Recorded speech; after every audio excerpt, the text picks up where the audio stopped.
notions, right? Today we will look at some more fairness notions. We will not look at the algorithms for the other notions of fairness, but we will see that what more exists, what other kind of fairness we can expect. Okay? So yesterday we looked at egalitarian stable matching, right? Where you look at the rank of the matched person, right? And then you take the summation, and that is what you try to minimize, right? And then we looked at that, there is a nice story of sparse rotation digraphs, right? We can reduce it to ST cut problem, classical graph theoretic problem, right? But the goal was not to tell you just one algorithm, but just to give you a toolkit, right? So what did we see that, okay, the problem reduced to finding closed set of rotations of certain kind. We want to maximum weight, and that is what we could reduce to finding the min ST cut, right?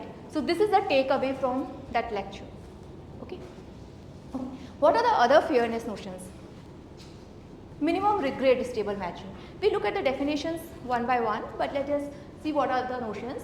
Sex equal stable matching, okay?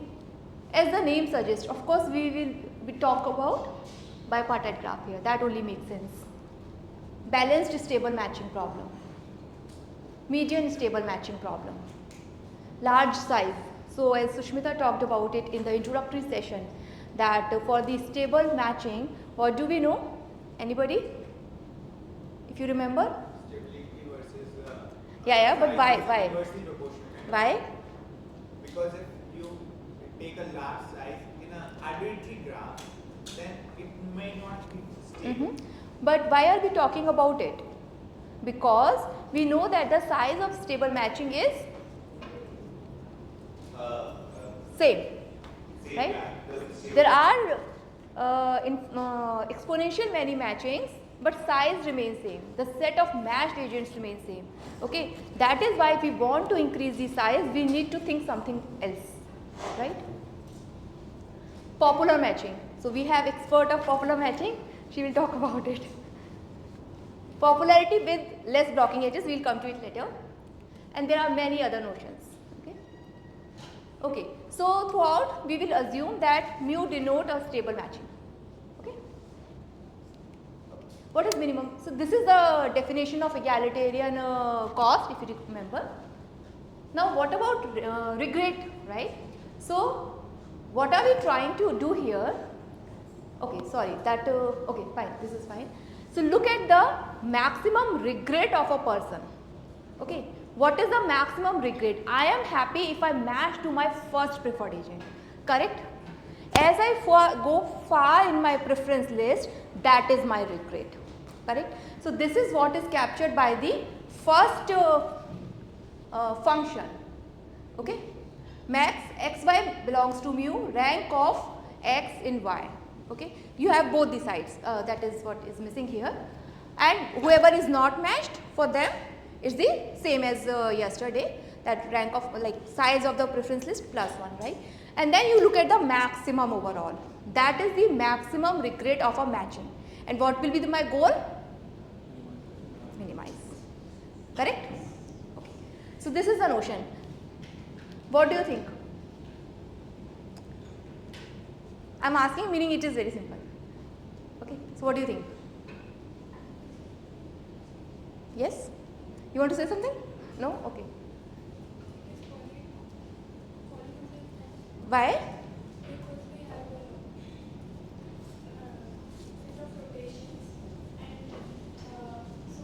Calculate this value for suppose that we start from a man optimal stable matching, and we can calculate this value for the matching, and we can find for set of all rotation and the downward closure, which gives us the but what kind of rotation should we find here? Right, it's not same as yesterday, but there is something. Yes, Are we finding this R for next R from one side or another side also? there's no one. Okay, so this is in general. You can think in terms of bipartite, non-bipartite. No, what I mean is that are we talking about from male preference list or we are talking about female preference list? Both. Both. Yes. You will find regret of every agent. So okay, if that is the case, then I believe this is actually representing the worst case in all the matchings which you have. Why? Worst case in a sense that in preference list, if it is unmatched, then of course it is the worst case. And if it is in the back at the last end of it, then also it will become regret because that person is having the worst match. It is in the worst condition. Right, but maybe there is a matching, right, where you can optimize this value. It's not like just like worst possible matching, right? So the algorithm is very simple actually here. Suppose my regret cost is eta as yesterday, right? Can you match with someone who is behind eta in your preference list? No, right? You cannot, right? So just prune everything after eta's position. Now what is remaining? Find any stable matching. That is within eta, right? So that's all. So this is what you can do if let's say this is the preference list and let's say your regret cost is 2, right? You know that A cannot be matched with Z and W, just remove them. Now find the stable matching, we are done. It's that simple, okay?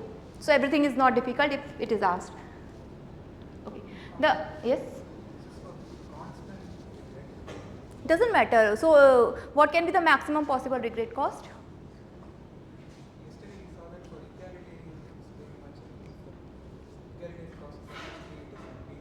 Yes, for a stable roommate, for a general graph it is NP hard. At least 3. So I was wondering if.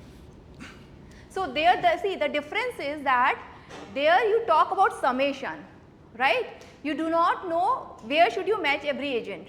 But here the beauty is that for everybody you know that you shouldn't just go behind eta, right? So if you match within eta, it is perfectly fine, right?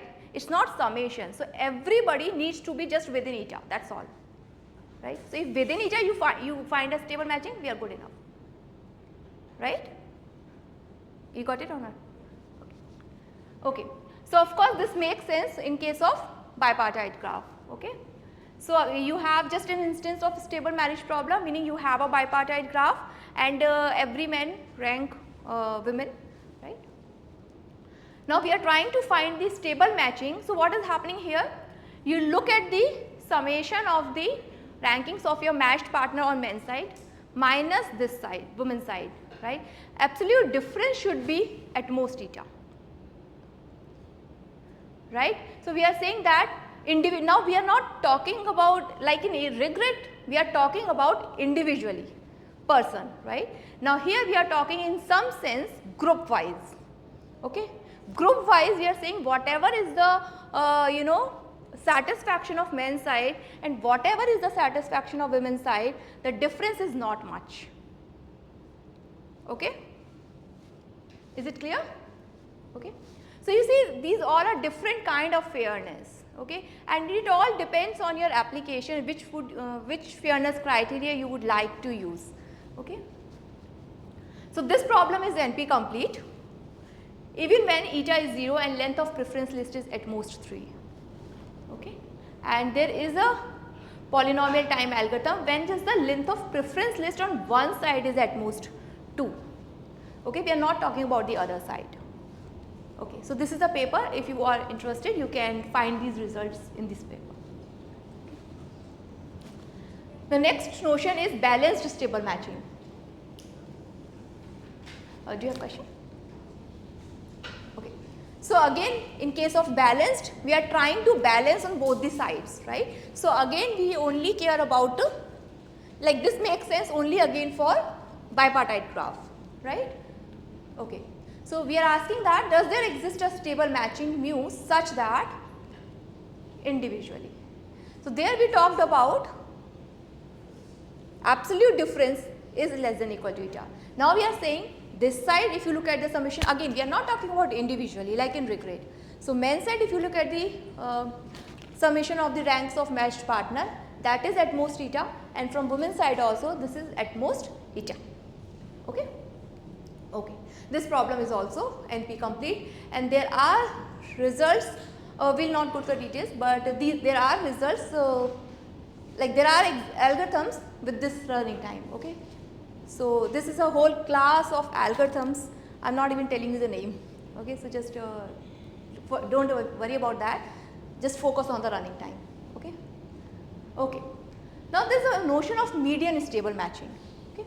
So in median stable matching, we try to match to the middlemost person among all partners. What does it mean? Okay, it's not that immediate to parse it. Okay. So let's say Z is the set of all stable matchings in a given instance. Okay. Now for each man M, sort the so we are talking about the multiset. Multiset meaning one person can appear multiple times. Okay. So sort the multiset of women from M's most preferred to least preferred women. Right. For example, you look at the man optimal matching, there will be some partner, put it on the that will be the first woman in your list. Right. So you have, see, look at all stable matchings. Right. This is the definition. Okay. You don't need to really look at it. So look at all stable matchings. Right. And then look at the partners of a particular man, right, in all these stable matching.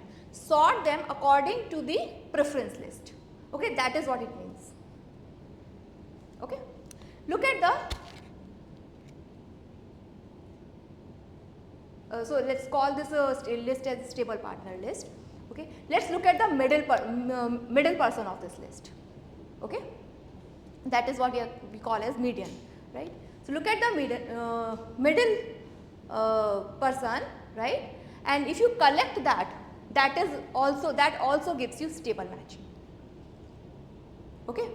So there is a complete theory about it. There are proofs that it indeed gives us stable matching. Okay.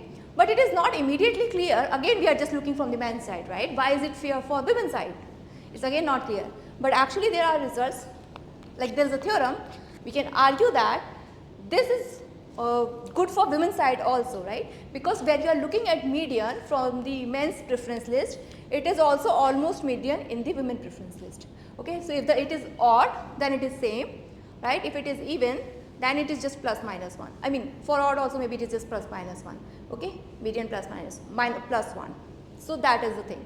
Okay, so it's not biased in that sense, and we are trying to find symmetry in some sense here, right? That it's not best person I can get, it's not the worst person I can get, it's the median that I am getting. Okay. So we can do same for the women's side. Okay. Okay. The next notion is size versus stability. Okay. Why are we talking about it? So as you already said, that when we find stable matching, size is always same, right? So, and when everybody is in the market, everybody want to be matched, so we would like to talk about the size. Okay. But then we cannot, of course maximum matching we can find in polynomial time, right? But there are preferences, so we need to respect that as well. Okay. So now we then talk about almost stable matching. Like one of the things that we talk about is almost stable matching. So as the name suggests, it is not a stable matching, it is almost stable. Okay. So what we try to do, we try to minimize the number of blocking edges here. Okay. So yeah, size same, underutilization of resources. So what the instance is, you have a stable marriage problem. Actually you can ask this question for roommate setting as well. Okay. So you have two integers a, k and t, and now the question is, does there exist a matching whose size is at least t and the number of blocking edges is at most k? Okay. So one is at least, one is at most, because size we want as much as possible, blocking edges we want as least as possible. Okay. Okay. So this problem is also NP hard. I'll talk about it tomorrow. Okay. The next notion is popular matching. So next two lectures are going to be on popular matching. So here again, stable matching. Okay, let's look at the definition first. sorry. So we want to find a matching such that there is no matching mu prime such that the number of agents preferring mu prime is greater than or equal to the number of, sorry, I think it is just greater than, right, just greater than, it is greater than the number of agents preferring mu, okay. So stable matching is a popular matching, but here also, because we are not just happy with the size, right, so it makes sense when we ask about the larger sizing, right. So one of the notion is of the good matching is stability, another notion is popularity, right, meaning that how many of you prefer, let's say, COSCOE over 3 division, right. So it is like that. So I will not say much about it because Kavita is already here. So she will speak, give 2 lectures on popular matching. Okay. So there are many more fairness criteria. So we just stop here. So we can take maybe 10 minutes break, and then we will start with Kavita's lecture. And people who are presenting poster, if they want, they can just go and put their posters. I think pins and everything is there. Okay.